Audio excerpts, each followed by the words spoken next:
What's going on YouTube? Kronos here, and welcome to our very first PSO2 NGS video with these official servers launched.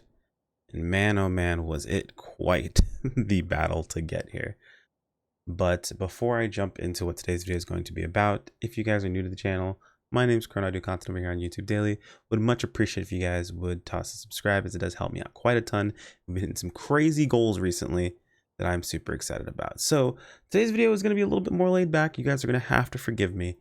I am insanely tired. I have been up for a crazy amount of time. I still have not gone to sleep yet. I'm actually going to be going to sleep fairly soon. Just checking on a friend really quick, make sure they're able to get some stuff taken care of. Anyway, I wanted to talk a little bit about primarily the bit of prep that we did moving forward into NGS launch, and how it's paid off, what actually was useful, was not that great, so on and so forth. So to start things out, if you guys did get a chance to watch the video where we talked about the survey, it turns out we were right, unfortunately. They decided to keep the material process more or less the same, meaning materials are pretty limited, and you are going to need to farm those materials daily if you want to continue to push your gear up. Now, granted, over time, it's not gonna be that big of a deal. It's just gonna kind of suck early on. So saving materials is fairly important, almost extremely important in my opinion. So our preparation actually ended up working out pretty well.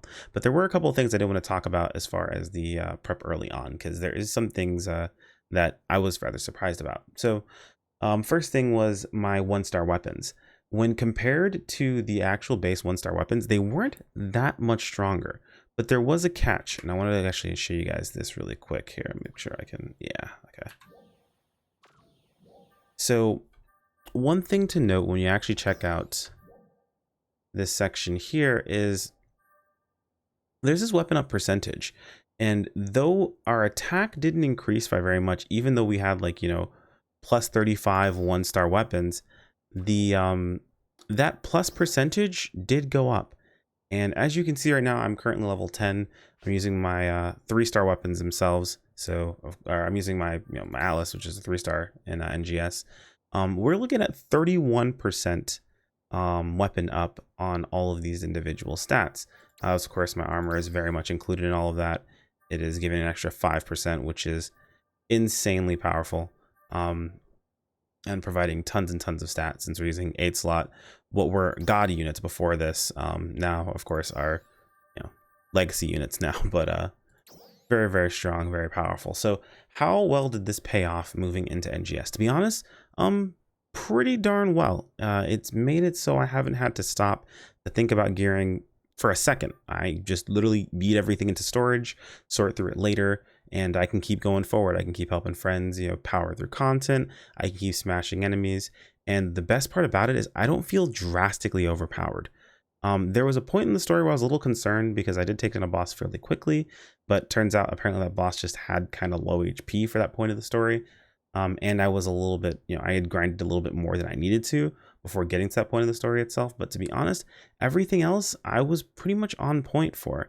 Now, I do believe I had a little, of course I had extra edge. I didn't have to worry about upgrading nearly as much, but someone who would have taken the time to upgrade a little bit would have been just about on point where I was at. However, I didn't have to upgrade at all. I spent nothing. I literally am using stuff that I spent nothing extra on, and I could just keep moving forward. And I will be doing that for leveling every single class that I'm going to be playing. So that's just something to keep in mind. That's what I'm super, I'm very happy with, and I'm happy how this turned out. So as far as the gear itself, was it worth it? Yes, absolutely, because it didn't cost me anything in NGS. It cost me some time in PSO2, some resources in PSO2 that I absolutely did not need. Is it a requirement? No. You guys don't absolutely have to do this. You will be fine just using your base PSO2 or your base NGS resources towards building yourselves up. But there are points in the story they do require you to hit certain battle power amounts, and we'll talk about those in a later video. But you are going to have to upgrade. You can't just skip upgrades and just have skill carry on that situation itself, which I would love to be able to say that's a possibility, but it really isn't. You do have to do some upgrades. You're going to have to spend some resources to be able to progress and move forward, especially if you're trying to progress the story, which is important because the story does unlock, you know, some basic features you want to get taken care of. So these things are going to be very important, and it basically ends up working out to be exactly what we thought it was going to work out to be. Not to say like, you know, I told you so, but it's basically that. It's pretty much exactly what we figured. So if you did do some preparation, awesome, super cool. If you didn't, don't hurt yourself, you know, don't worry too much. You might put yourself behind a little bit, but to be honest, we're all going to end up in the same place anyway. We've got plenty of time to enjoy the game. We have plenty of time to grind and have a good time. So don't feel bad. You'll be perfectly fine. I've got friends that are starting fresh and that are doing just fine. Are they doing as good as I am? No, but are they like, you know, distraught over their progression? Not in the slightest. They're having a blast. Anyway, guys, feel free to toss in the comments what you guys are super excited, what you guys have enjoyed of the game itself. I know it's been a bit of a rocky start.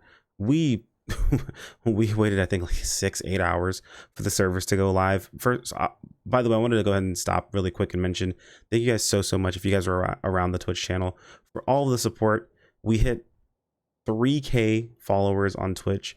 We are sitting at 170 subscribers, which is absolutely insane. And that's right after hitting 5K subs on YouTube, which is super, super crazy. So anyway, guys, thank you guys so much. It's super, super awesome of you guys.